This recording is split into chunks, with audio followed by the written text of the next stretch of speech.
Gold trusted gold buyers మీరు తాకట్టు పెట్టిన బంగారాన్ని విడిపించి ఈ రోజు ఉన్న మార్కెట్ ధరకు కొనబడను.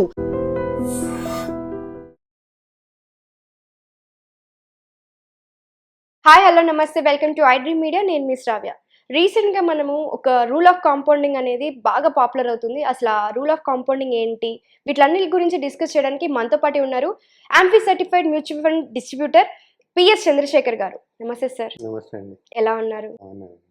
సార్? ఈ మధ్యకాలంలో రూల్ ఆఫ్ కాంపౌండింగ్ అనేది బాగా పాపులర్ అవుతుంది. అందులోనూ 843 రూల్ ఆఫ్ కాంపౌండింగ్ అనేది బాగా వింటున్నాం. అసలు ఈ 843 ఏంటి, రూల్ ఆఫ్ కాంపౌండింగ్ ఏంటి, అసలు 8 నెంబర్కి సిగ్నిఫికెన్స్ ఏముంది, 4కి ఏముంది, ఒకసారి క్లియర్గా చెప్తారా? వెరీ గుడ్ క్వశ్చన్ అండి. 843 power of compounding very powerful rule. అంటే వెరీ సింపుల్గా మాట్లాడుకోవాలంటే ఎన్ని సంవత్సరాల్లో మన డబుల్ అవుతుంటుంది. Okay, right. ఇంకోటి రూల్ ఆఫ్ 72 ఉంది, అది రిటర్న్స్ బట్టి మన క్యాలిక్యులేషన్స్ ఉంటాయి. సో అది పక్కన పెడదాం మేడం. ఇవాళ 843 రూల్ గురించి మాట్లాడదాం మేడం. ఫస్ట్ 8 ఏంటంటే ఏం లేదు మేడం, 8 ఇయర్స్లో మన పెట్టిన పెట్టుబడి స్టడీగా గ్రో అవుతుంది. ఓకే, ఓకే, అది ఎస్ఐపి అవనండి లేకపోతే లంసమ్ పెట్టండి. సో అది పెట్టేటప్పుడు ఏముంది, స్టడీగా గ్రాడ్యువల్గా ఇంక్రీజ్ అవుతూ అవుతుంది. ఉంటుంది. అంటే మన పెట్టిన పెట్టుబడి 8 ఇయర్స్లో డబుల్ అవుతుంది, సింపుల్గా చెప్పాలంటే. సో నెక్స్ట్ 4 ఫస్ట్ 8 ఇయర్స్లో మనకి ఆ పెట్టిన పెట్టుబడి డబుల్ అవుతుంది, రైట్. నెక్స్ట్ 4 ఇయర్స్లో అంటే 9 నుంచి 12 ఇయర్స్, కరెక్టేనా? 8 ఇయర్స్కి డబుల్ అవుద్ది. 9 నుంచి 12 అంటే నెక్స్ట్ 4 ఇయర్స్. 9 to 12 ఇయర్స్ మధ్యన అంటే 4 ఇయర్స్లో పీరియడ్లో మనకి అది ఏమవుతుందంటే 8 ఇయర్స్లో డబుల్ అయ్యేది నెక్స్ట్ 4 ఇయర్స్లో డబుల్ అవుతుంది. ఓకే, మనకి 8 ఇయర్స్ డబుల్ అయిన అమౌంట్ ఒక్కసారిగా 4 ఇయర్స్లో డబుల్ అవుతుంది అంటే ఫస్ట్ పెట్టిన ఫర్ ఎగ్జాంపుల్ 10 లక్షలు పెట్టాము, 8 ఇయర్స్లో 20 lakhs. ఆ నెక్స్ట్ 4 ఇయర్స్ 20 lakhs 40 lakhs అవుతుంది. Okay, with in 4 years. 4 years. Okay, 8 4 3 మళ్ళీ నెక్స్ట్ 3 ఇయర్స్ అంటే అది 13 to 15 ఇయర్స్. ఇందాక 9 to 12 కదా, అవును. ఇప్పుడు 12 to 13 to 15 3 ఇయర్స్. 3 ఇయర్స్లో స్నోబాల్ ఎఫెక్ట్ కనబడుతుంది. అంటే స్నోబాల్ అంటే చాలా ఫాస్ట్గా వెల్త్ అనేది క్రియేట్ అవుతుంది, రైట్.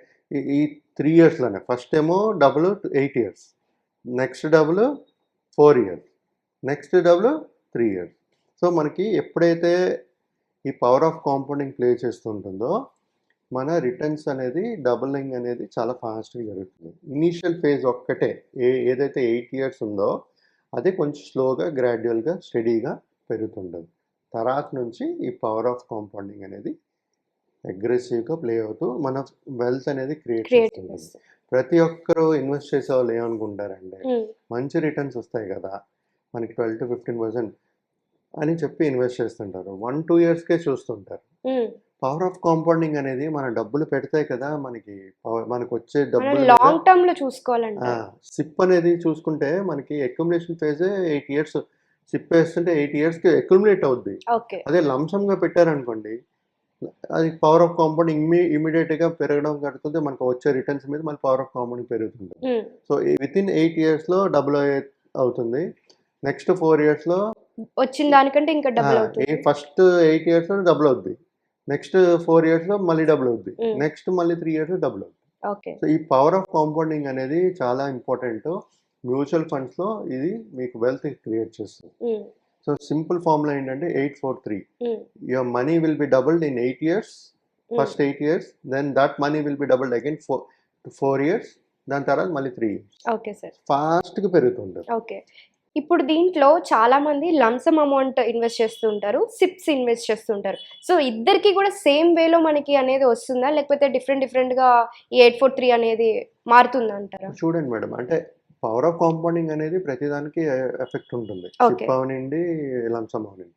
కానీ లంసమ్గా పెట్టిన వాళ్ళకి ఎక్కువ అమౌంట్ పెడతారు కదా, వాళ్ళకి పవర్ ఆఫ్ కాంపౌండింగ్ ఎక్కువ వస్తుంది కదా, రిటర్న్స్ ఎక్కువ వస్తుంది, దాని మీద మళ్ళీ రిటర్న్స్ పవర్ ఆఫ్ కాంపౌండింగ్ అవుతుంది కదా. సో వాళ్ళకి రెవెన్యూ అనేది ఎక్కువ జనరేట్ అవుతుంది, వెల్త్ అనేది ఎక్కువ జనరేట్ అవుతుంది. ఎవరైతే ఎస్ఐపి వేసుకుంటూ వెళ్తారో వాళ్ళకి కంపారిటివ్లీ లంసమ్ కంటే తక్కువ ఉంటుంది. కానీ కొంతమంది ఉంటారు లంసంగా ఇన్వెస్ట్ చేస్తారు ప్లస్ ఎస్ఐపి ఎస్ఐపి చేస్తారు. అవును. కాంబినేషన్ ఆఫ్ అవును. అంటే వాళ్ళది ఇంకా ఎక్కువ పెరుగుతుంది కదా. అవును. సో ఎస్ఐపి చూసుకుంటే మెల్లిగా ఉంటుంది, లంసమ్ అయితే కొంచెం ఇమీడియట్గా ఉంటుంది, లంసమ్ ప్లస్ ఎస్ఐపి అయితే ఇంకా డబల్ అనుకోవచ్చు. అగ్రెసివ్. సో ఇది ప్రతి ఒక్కరు చేయాలి అని అంటారా? ఇదే అంటే 8 ఇయర్స్ అనేది కంపల్సరీ చేయాలంటారా? పవర్ ఆఫ్ కాంపౌండింగ్ అప్పుడే కనబడుతుంది మేడం. మ్మ్. ఎప్పుడైతే మనకి ఒకసారి ఇన్వెస్ట్ చేసిన తర్వాత ఒక సమయం అనేది ఇవ్వాలి. హ్మ్. మనకు ఇప్పుడు ఒక 10 లక్షలు పెడితే మనకి 20 లక్షలు లేక 15 లక్షలు అయిందనుకోండి, దాని నుంచే కదా మనకు 5 లక్షల మీదే కదా మనకి ఇంకా పవర్ ఆఫ్ కాంపౌండింగ్ ప్లే చేసింది. అంటే ఓవరాల్ క్యాపిటల్ అమౌంట్ మీద వచ్చే ఇంట్రెస్ట్ మీద కూడా పవర్ ఆఫ్ కాంపౌండింగ్ వస్తుంది. ఓకే.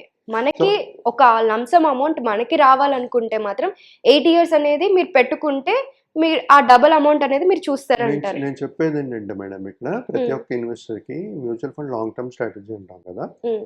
దాంట్లో ఒక 7 to 8 ఇయర్స్ ఇస్తేనే మనకి ఆ పవర్ ఆఫ్ కాంపౌండింగ్ అని కనబడుతుంది. ఓకే. మీ పెరిగే వెల్త్ క్రియేషన్ మీకు కనబడుతుంది, హ్మ్. రైట్. సో ప్రతి ఒక్కరికి నేను చెప్పేది ఏంటంటే మ్యూచువల్ ఫండ్ ఇన్వెస్ట్ చేస్తూ ప్రతి 1-2 ఇయర్స్లో పెరిగే ఛాన్సెస్ ఉండదు, ఓకే. మీ వాల్యూ కూడా తగ్గే ఛాన్సెస్ ఉంటాయి. హ్మ్. కానీ మీరు లాంగ్ టర్మ్లో చూసుకుంటూ హ్మ్. ఒక 7 ఇయర్స్ 5 ఇయర్స్ ప్లస్ తర్వాత మీకు కనబడుతుంది హ్మ్. పవర్ ఆఫ్ కాంపౌండింగ్ ఎలాగ వర్క్ చేస్తుంది, మన ఇన్వెస్ట్మెంట్స్ మీద హ్మ్. ఎలాగ రిటర్న్స్ జనరేట్ చేస్తుంది అనేది కనబడుతుంది. ప్రతి ఒక్కరూ ఈ 843 రూల్ కానీ చూసుకుంటే ఫస్ట్ 8 ఇయర్స్లో స్టడీగా గ్రో అవుతూ డబుల్ అవుద్ది, హ్మ్. నెక్స్ట్ 4 ఇయర్స్ మళ్ళీ డబుల్ అవుద్ది, నెక్స్ట్ 3 ఇయర్స్ మళ్ళీ డబుల్ అవుద్ది. ఓకే. సో అంటే 10 నుంచి 20, 20 నుంచి 40, రైట్, దెన్ 40 నుంచి 80. Okay sir. సో అలాగా జనరేట్ అవుతుంది. Okay sir. Thank you so much sir. Thank you.